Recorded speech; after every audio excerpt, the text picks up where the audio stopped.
1457년 겨울입니다. 경상도 순흥의 한 옥사 안. 바닥은 차갑고 창밖으로는 찬바람이 들이칩니다. 한 남자가 조용히 무릎을 꿇고 앉아 있습니다. 그의 앞에 하얀 사발 하나가 놓입니다. 사약입니다. 이 남자의 이름은 이유. 한글을 만든 세종대왕의 아들입니다. 그런데 이 사약을 내린 사람이 누구인지 아십니까? 그의 친형입니다. 세종의 또 다른 아들, 조선 7대왕 세조입니다. 세종의 아들이 세종의 또 다른 아들에게 죽음을 받는 겁니다. 그런데 더 이상한 사실이 있습니다. 이 남자는 살 수 있었습니다. 형이 목숨을 살려주겠다는 제안을 여러 번 했습니다. 그런데 매번 거절했습니다. 왜 거절했을까요? 지금부터 그 이유를 처음부터 따라가 보겠습니다. 혹시 영화원과 사는 남자를 보셨나요? 1400만 관객이 본 그 영화입니다. 배우들의 연기도 뛰어났고 당시 조선의 궁중 분위기도 잘 담겨 있었습니다. 그런데 영화에서 금성대군은 주인공이 아닙니다. 잠깐 등장하는 조연입니다. 역사적으로 이 인물이 얼마나 중요한 사람인지는 영화에서 제대로 다뤄지지 않았습니다. 1400만 명이 이 시대를 봤지만 금성대군의 진짜 이야기를 아는 사람은 많지 않습니다. 그가 어떤 선택을 했고 왜 그 선택을 했는지, 그리고 그 선택이 얼마나 큰 용기를 필요로 했는지 영화가 보여주지 않은 그 이야기를 오늘 해드리려고 합니다. 이야기는 세종대왕 시대로 거슬러 올라갑니다. 세종은 조선 역사상 가장 위대한 왕으로 꼽히는 인물입니다. 한글을 만들었고 과학과 문화를 꽃피웠습니다. 그런데 세종에게는 잘 알려지지 않은 사실이 하나 있습니다. 세종은 아들이 무려 18명이었습니다. 소헌왕후에게서만 8명을 얻었고 여러 후궁에게서 10명을 더 얻었습니다. 그 중에서 세종의 각별한 총애를 받은 아들이 있었습니다. 여섯째 아들 이유, 훗날 금성대군이라는 군호를 받는 왕자입니다. 금성대군은 어려서부터 학문을 좋아했고 성품이 강직했습니다. 세종은 이 아들을 각별히 아꼈다고 합니다. 그런데 세종의 18명의 아들들은 훗날 전혀 다른 길을 걷습니다. 왕이 된 자도 있고 쿠데타를 일으킨 자도 있습니다. 그리고 그 쿠데타에 맞서 끝까지 싸우다 죽은 자도 있습니다. 금성대군이 바로 그 마지막 인물입니다. 세종이 살아있는 동안에는 이 형제들 사이에 평화가 있었습니다. 하지만 그 평화는 세종의 목숨만큼만 유효한 것이었습니다. 1450년 세종이 세상을 떠납니다. 왕위는 세종의 맏아들인 문종에게 넘어갑니다. 그런데 문종도 병이 깊었습니다. 즉위한 지 2년 만에 세상을 떠납니다. 뒤를 이은 것은 문종의 아들 단종입니다. 그런데 단종은 즉위 당시 고작 12살이었습니다. 어린 왕, 세종의 손자, 그 주변을 야망을 가진 어른들이 둘러싸고 있었습니다. 그 중에 가장 강력한 인물이 있었습니다. 세종의 둘째 아들 수양대군입니다. 수양대군은 오랫동안 준비해왔습니다. 1453년 10월, 그는 마침내 움직입니다.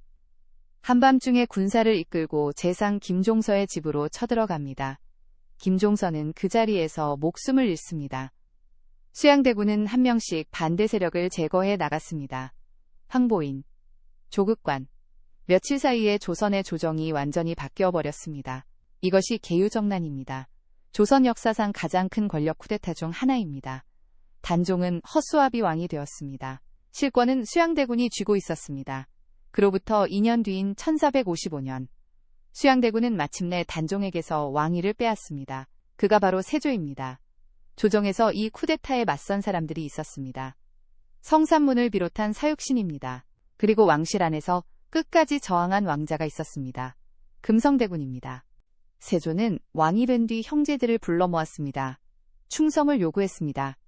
대부분은 무릎을 꿇었습니다. 살아남기 위해서였습니다. 왕의 형제라는 자리는 권력의 주변부에 있는 위험한 자리입니다. 세조의 손에 죽을 수도 있고 세조 옆에 붙어 호의호식할 수도 있습니다. 많은 왕자들이 후자를 선택했습니다. 세조도 금성대군에게 손을 내밀었습니다. 왕족의 지위는 그대로 유지해주겠다고 했습니다. 재산도 보장해주겠다고 했습니다. 그냥 아무 말도 하지 말고 편하게 살면 된다고 했습니다. 그런데 금성대군은 거절했습니다. 형의 왕위 찬탈을 인정할 수 없다는 뜻이었습니다. 단종은 조카이기 전에 왕이었습니다. 정당한 왕을 쫓아낸 것은 잘못이라고 금성대군은 생각했습니다. 세조는 다시 제안했습니다. 금성대군은 다시 거절했습니다. 이것이 첫 번째 거절이었습니다. 뒤에 여러 번의 거절이 더 있을 것입니다. 세조는 결국 금성대군을 가두었습니다. 역모를 꾸밀 수 있다는 이유였습니다. 당장 죽이지는 않았습니다. 죽이기 아까운 동생이었는지도 모릅니다. 아니면 또 다른 계산이 있었는지도 모릅니다. 1456년 금성대군은 결국 유배길에 오릅니다. 유배지는 경상도 순흥이었습니다. 지금의 경북 영주 근처입니다. 한양에서 멀리 떨어진 산속고을입니다. 보통 유배는 사람을 무너뜨립니다. 권력에서 멀어지고 외로움 속에서 의지가 꺾이게 됩니다. 세조도 아마 그것을 기대했을 것입니다. 그런데 순흥에서는 정반대의 일이 벌어지고 있었습니다. 금성대군은 유배지에서 만난 사람들에게 단종에 대한 이야기를 했습니다. 쿠데타의 부당함을 이야기했습니다. 사람들이 모여들었습니다. 그 중에 결정적인 인물이 있었습니다. 순흥부사 이보흠입니다. 이보흠은 고을을 다스리는 관리였습니다. 그는 금성대군의 이야기를 들었습니다. 그리고 뜻을 같이 하기로 결심했습니다. 단종을 다시 복위시키자고 했습니다. 유배지에서 거사의 씨앗이 자라고 있었습니다. 세조는 동생이 멀리 떨어져 있으면 조용해질 거라고 생각했는지도 모릅니다. 하지만 금성대군은 조용해지는 사람이 아니었습니다. 1457년 여름 금성대군과 이보흠은 마침내 거사를 준비하기 시작합니다. 목표는 단 하나였습니다. 단종 복위입니다. 영월에 유배되어 있던 단종을 다시 왕위에 올리는 것입니다. 계획은 구체적으로 세워졌습니다. 첫째는 순흥 인근의 군사를 모으는 것이었습니다. 이보흠은 순흥부사의 권한을 이용해 고을의 장정들을 모을 수 있었습니다. 둘째는 주변 고을에 뜻있는 사람들에게 연락을 취하는 것이었습니다. 한양에도 내응하는 세력이 있었습니다. 거사의 규모를 키우기 위해 경문을 준비했습니다. 경문에는 세조의 찬탈을 규탄하고 단종의 복위를 호소하는 내용이 담겼습니다. 분위기가 달아오를수록 금성대군의 눈빛도 빛났습니다. 그는 이것이 마지막 기회라고 믿었습니다. 세조가 아직 왕위를 완전히 굳히지 못한 시점이었습니다. 백성들의 민심도 억울하게 쫓겨난 단종에 대한 동정이 컸습니다. 만약 순흥에서 의병이 일어난다면 다른 고을에서도 호응할 것이라고 기대했습니다. 날짜가 정해졌습니다. 사람이 모였습니다. 계획이 완성되었습니다. 모든 것이 준비된 것처럼 보였습니다. 그런데 이 완벽해 보이는 계획에는 치명적인 약점이 하나 있었습니다. 바로 내부에 있는 누군가였습니다. 거사 직전이었습니다. 순흥의 한 관리가 몰래 한양으로 밀서를 보냈습니다. 금성대군과 이보흠이 반란을 도모하고 있다는 내용이었습니다. 밀고였습니다. 세조는 즉각 군사를 순흥으로 내려보냈습니다. 순흥은 순식간에 포위되었습니다. 이보흠은 체포되어 처형되었습니다. 금성대군도 붙잡혔습니다. 거사에 참여하기로 했던 사람들도 모두 잡혔습니다. 세조는 순흥이라는 지명 자체를 지도에서 지워버렸습니다. 고을 전체를 폐지해버린 겁니다. 이 일로 목숨을 잃은 사람의 수는 제대로 기록조차 되지 않았습니다. 이 사건을 정축지변이라고 합니다. 1457년의 변란입니다. 거사는 시작도 하지 못하고 끝이 났습니다. 수많은 사람이 연루되어 죽거나 다쳤습니다.